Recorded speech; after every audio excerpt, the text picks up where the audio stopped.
So now, without further introduction, I hate to call them college stars because they were just such stars in college. They've already made such an impact on both the ATP and WTA tours. But without further ado, I'd love to now bring on Danielle Collins and Mackie McDonald. Danielle, Mackie, great to have you guys on here.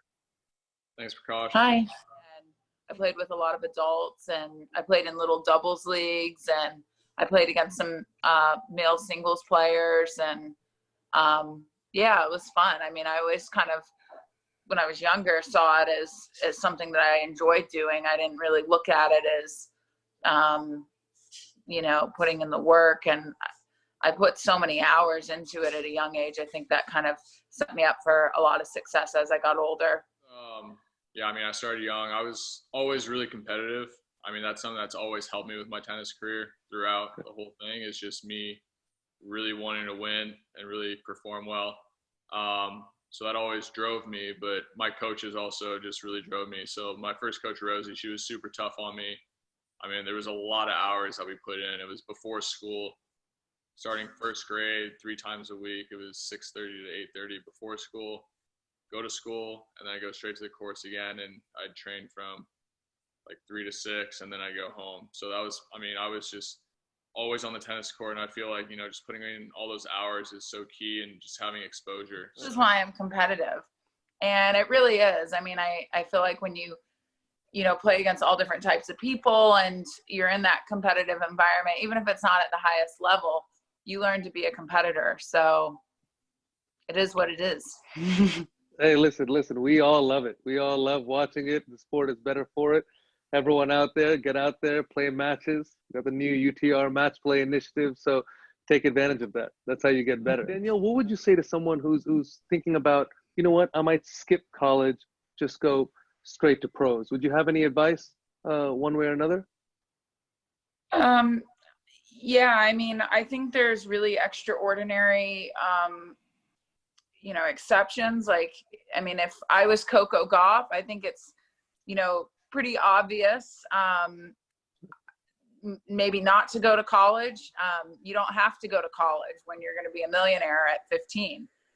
But when, you might be kind of on that breaking line where it's like, okay, you might be one of the best juniors in the world, but how is that really going to transition over to the professional level? And if you're not sure, I think college is a really good stepping stone to be able to develop yourself personally and professionally, so that then you can have a better career once you go on to the pro tour.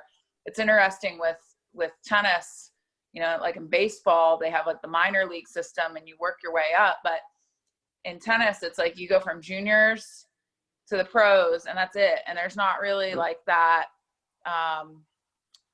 There's nothing really in between. It's kind of odd to me that there's not more of like a organized system in place where you work your way up.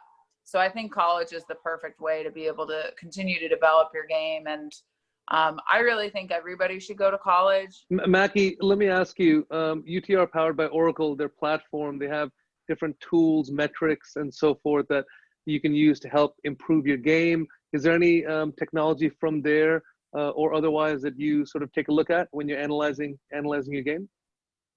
I remember when UTR kind of first, kind of hit, the market space, and in college, I was in college and I noticed, a lot of my teammates were noticing, the number next to your name and that ranking system. And for me, I found it's extremely accurate. I feel like the rankings that they have in the number, with the, how it's powered by Oracle, it's a very accurate system. I think a lot of parents sometimes coddle their children a little bit too much, and then when they get older, they're not able to problem solve or work things out on their own. So my parents a lot of times, would drop me off at the park and I would be hitting against the wall for a couple hours on my own. And there were times where I'm like, okay, well, why can't I, hit my forehands like an amazing professional? But I had to kind of figure it out on my own. I had to sit down and watch tennis. And when I was little, I would turn on the tennis channel and I would watch Nick's 1-minute clinics, and I would try all these different ways to figure out how I could be the best that I could be. And I think it's made me be a pretty savvy adult. I think I'm able to figure things out on my own pretty well. And so, yeah, I think you have to kind of give your kids space and room to grow on their own and to figure things out on their own. And it's not always about taking lessons or paying a coach to show your kid like how to do things. Sometimes they have to be able to be creative and to be able to kind of transform into the own player that they need to be. We do so much specific data and gather information so that I can learn about what works for me and what doesn't work for me, and then apply that into my strength and conditioning. And then I'm kind of able to see, okay, these are the areas that I really need to improve. And so I'm learning, you know, what works and what doesn't work. And that's the biggest thing, is paying attention to different things and having that information and learning from it. Danielle, something you'd tell the younger Danielle that you would have maybe liked to have her to know a little bit earlier? Yeah, I think like just work hard and be yourself. I think you have to stay true to your identity as a person and as a player and not drift away from that. I think there's a lot of people along the lines that will tell you, oh, you got to do it this way, or you got to do it that way, or you should be like this person, or you need to be more professional, or you need to.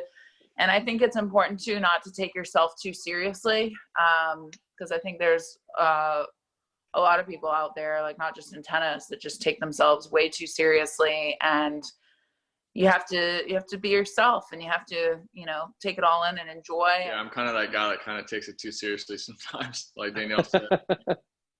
I mean, kind of same thing, you know. I feel like, you know, looking back, I've always kind of written down that, you know, I wish I kind of enjoyed it a little bit more.